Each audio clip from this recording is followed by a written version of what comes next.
Sir पुढच्या टप्प्यावर म्हणजे आज उत्तम उत्तम प्रयोग सुरू आहे, भरपूर भूमिका येत आहेत, अनेक भूमिका तुम्ही नाकारताय आणि जे करताय ते उत्तम आहे, ते स्वीकारलं जात आहे. अशा परिस्थितीमध्ये असं काही आहे का की जे राहून गेलंय करायचं आणि मला हे करायचं होतं पण ही खंत आहे मला हे नाही?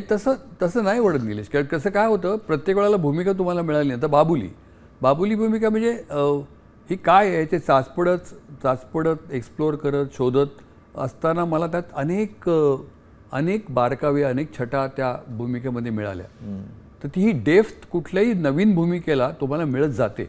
अच्छा, की तितकी ताकदीची भूमिका असेल तर उगाच आपलं कुठलंही असं नाही, तर ती मिळत जाते तुम्हाला. त्याच्यामुळे दरवेळेला हा नवेपणा असतो.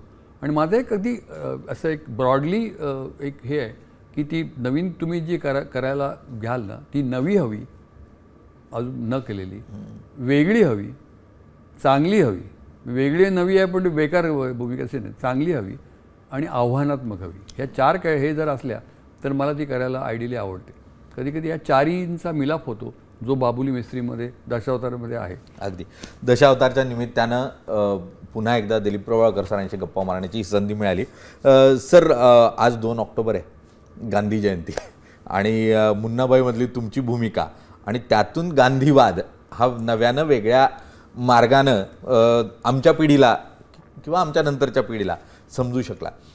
तुम्हाला गांधी हे त्या भूमिकेनंतर काही वेगळे भावले का आणि तुम्ही गांधींकडे कसं बघता? आता खरं म्हणजे ना, आता ते इतकं ते 30 जानेवारी आणि 2 ऑक्टोबर आलं की मला धडकी भरते की मला फोन यायला लागतात गांधी. आता मी गांधींची भूमिका करून 17-18 वर्ष झाली आणि माझ्यानंतर बऱ्याच लोकांनी गांधी केले. दर्शन जरीवाला एक आपले अतुल कुलकर्णी, खूप लोकांनी केले. बेन किंग्सले वगैरे सोडाच, नसिरुद्दीन शहानी केले गांधी, मोहन गोखलेंनी केलं. तर ते माझ्याच मागे काय लागले कळत नाही, पण ते करत. पण मला सुद्धा वाटतं की त्यावेळेला मी बऱ्यापैकी खोलात शिरून गांधी या पर्सनॅलिटीविषयी खूप कुतूहलाने आणि खूप एक ह्यानी बघत होतो त्या प्रोजेक्टकडे आणि त्या व्यक्तिमत्वाकडे.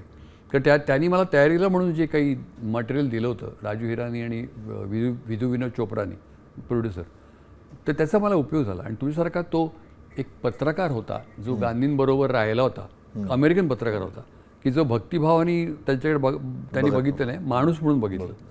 तर त्याचा मला खूप उपयोग झाला. लुई फिशर म्हणून त्याचं Mahatma Gandhi life and times नावाचं असेल पुस्तक होतं, त्याचा मला गांधींचा रोल करताना खूप उपयोग झाला. की गांधी कसे होते हे त्यांनी गुणदोषांसकट आणि ते तसे असूनसुद्धा का ग्रेट किंवा ग्रेटेस्ट होते. आणि जे अगदी मॅकार्थर आणि माउंटबॅटन पासून ते आईन्स्टाईन आणि चार्ली चॅप्लिनपर्यंत अशा वेगवेगळ्या फील्डमधल्या ग्रेट लोकांनी त्याला ग्रेट किंवा ग्रेटेस्ट म्हटलं का, तर ते त्या पुस्तकावरून कळलं मला. त्याचा मला खूप उपयोग झाला. तर त्याचा त्यावेळेला आता त्या तुमचे की आता तुम्ही अहिंसा वगैरे करता का, तर नाही, पण त्यांची जी मूल्य त्यावेळेला होती आणि त्यावेळेला त्या निमित्ताने माझ्या गांधींच्या पोर्ट्रेटच्या निमित्ताने गांधीगिरीची लाट आली होती देशात. ती किती टिकली आणि का अशी लाट टिकते का हा पुढचा भाग आहे. पण ती टिकली होती त्यावेळेला. म्हणजे कोणा एखाद्या माणसाने अन्याय केला असेल तर काही त्याला गुलाबाचं फूल देऊन द्यायचं गांधीगिरी आणि हात जोडायचे, हे त्यावेळेला फार हे झालं होतं.